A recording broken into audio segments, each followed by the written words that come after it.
There we were, all three of us, lying perfectly still on the bank of a small stream. Below us, a pool of crystal clear water. We were on the southern side, so as not to cast any shadow into the pool. You could smell the freshness of the stream, fed as it was from the Ruahine Ranges, some 5 kilometres away. Three of us, still and silent. 2 of us together, one somewhat apart, closer to the water. Slight breeze, rustling the manuka and the pungas, but not enough to distract. And suddenly a flash of light hit the water, and a split second later a small trout was flung onto the rocks, and the 2 10-year-olds leapt up to restrain it. The older of the 3, 60 years older in fact, straightened up and thrust a piece of iron towards the boys. Speaking quietly but authoritatively, he rumbled, "That's how you land a trout with a bit of hoop iron." He was a retired shepherd on my friend's family's Hawke's Bay farm. That day, as far as I was concerned, he absolutely was the Good Shepherd. Our reading this morning builds on the previous verses of the chapter, where we heard how Jesus explained that anyone who didn't enter the sheepfold by the gate but climbed in by another way was a thief, and that only the gatekeeper opens the gate. He talked about how the sheep and the shepherd knew each other, as there was an established relationship between them. He also told how those listening to the parable did not understand him. We then heard how Jesus referred to himself as a gate in a sheepfold, and that all who entered by him would be saved. Shepherd, sheep, thieves, relationships, gates, and being saved, all delivered via a parable. The scene is set then via allegory today for our words. I am the Good Shepherd. The Good Shepherd lays down his life for the sheep. And it's that last line that's hugely important, for this is the first of those special characteristics mentioned about what it is to be the Good Shepherd. Second characteristic is that of a good shepherd who won't run away when a wolf threatens as might a hired hand, but rather he will care for all of those in the fold, even unto death. And the third characteristic is about the bond between shepherd and sheep. I know my own, and my own know me. The powerful relationship between the two is then amplified by Jesus explaining that the relationship is as the one that he has with God.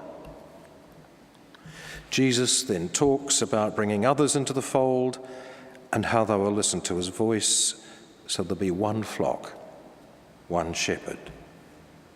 And finally, Jesus explains that he is loved by the Father because he was willing to lay down his life, a willingness completely of his own. He does have that power to lay it down and take it up. He will care for his sheep, build a powerful relationship with them, gather others in who do not belong to the fold, will lay down his life for them, and finally take up his life for them, all at the command of the Father. So to the good bit of the Good Shepherd.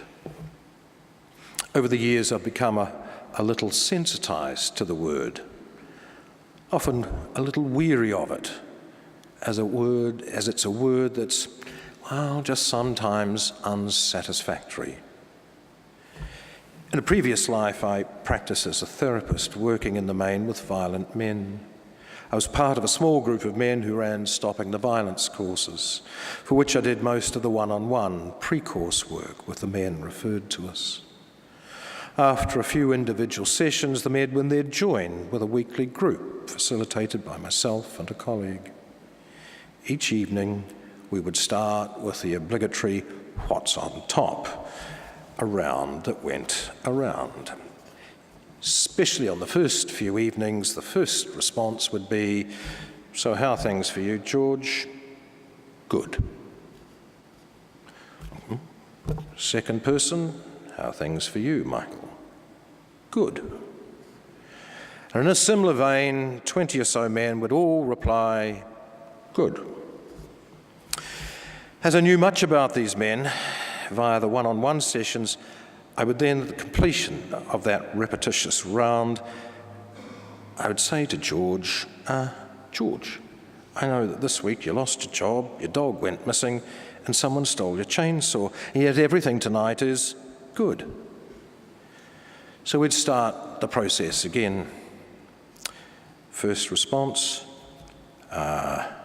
"Pretty good." Or even, "Not so good." Anyway, we did manage by the end of a 20-week course to get something a little better than good. But it is a bit of a problem, isn't it? Because when we say good to the inquiry of another as to how are things with us, what do we often say? "Oh, good." When we tell someone that their speech or sermon was good, are we saying perhaps that it was good because it was short? Or did we delight in the complex weaving of various threads of argument that ended in a stunningly insightful revelation? I don't know. You could say a doctor is good.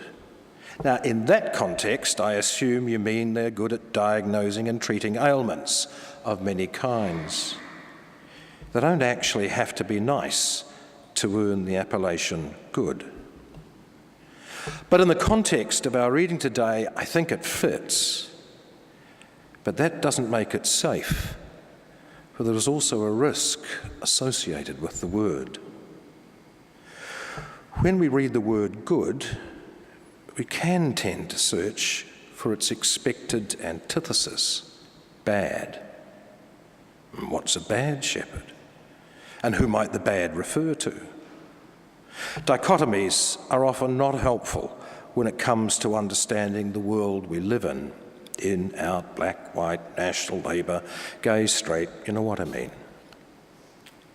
Life is probably easier if we think this way, for we don't then have to engage with the other, which of course can be challenging and hard work. If Jesus is the good shepherd, do we then ask who or what is the bad shepherd? Who is the wolf? Who are the thieves? Do we then seek to put Jesus against them or convince ourselves, of course, that we're not one of them? Remember that those listening to Jesus in this allegory were not only the Pharisees. His intended audience also included his disciples, his family, and his followers. If we go further down this path, things can and do go terribly wrong. By not focusing on what makes Jesus good and concentrating on those who appear to oppose Jesus, it's not such a big step to insist that Jesus is the only way, and that without Jesus, you go to hell. That Christianity is good, and any other expression of faith is bad. And in doing so, we forget that Jesus went out of his way to build relationships, despite the social mores of his time, despite the otherness of women, Samaritans, and tax collectors. And so to the shepherd. The title shepherd has been in the past, as it often is still today, ascribed to leaders of the church. The bishop, for instance, complete with crozier. In the Anglican tradition, that's shaped as a shepherd's crook, always with the curve facing out. The curve at the top so as to pull back any straying member of the flock. And what many don't realise is that at the other end there's a point to prod the reluctant. In the early church, the allegory would have undoubtedly worked, as those who knew of Jesus had a rich history of shepherd images to draw upon, both practical and theological. But as Gentile numbers grew and the power of the church became centred outside of its geographic origins, the notion of shepherd began to change. There are many examples of shepherds in priestly clothing taking on the full measure of the duties of a traditional shepherd. Who lives? Who doesn't? Supervising the shearing or fleecing of the flock. Yet the story of the shepherd in our text today focuses on what it is to be the good shepherd, not just a shepherd. If you want to be a good shepherd, well, you've got an extremely high bar to reach. Our story today also indicates that the sheep are not ordinary sheep, and that they know much more of the shepherd than an actual sheep. Yes, a sheep will recognise its shepherd and perhaps show trust to a certain degree, but we are capable of much more. As sheep to the good shepherd, we also have responsibilities, not the least being that we take our responsibilities as sheep seriously. The danger of any allegory is when it's taken way past the useful original context. However, it's enough for me to recognise that in any flock of actual sheep, there is often one that is willing to take the literal lead as they travel to and from a pasture.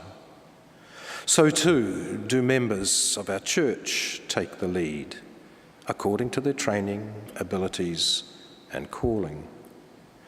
Christ as the shepherd, though, relieves us of much of the worry and responsibility of being shepherd, and allows us to trust that some of those big issues which we as humans are yet to work through or incapable of working through will be attended to.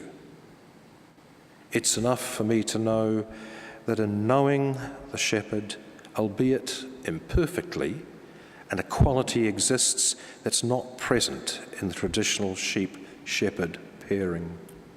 Christ was human after all. If we resist the temptation to see ourselves as shepherds, rather that Jesus, our God as shepherds, we have the space to ask, how do we become good sheep? But not the sheep of Gary Larson's Far Side cartoon, for then we've just swapped border collie for shepherd. Amen.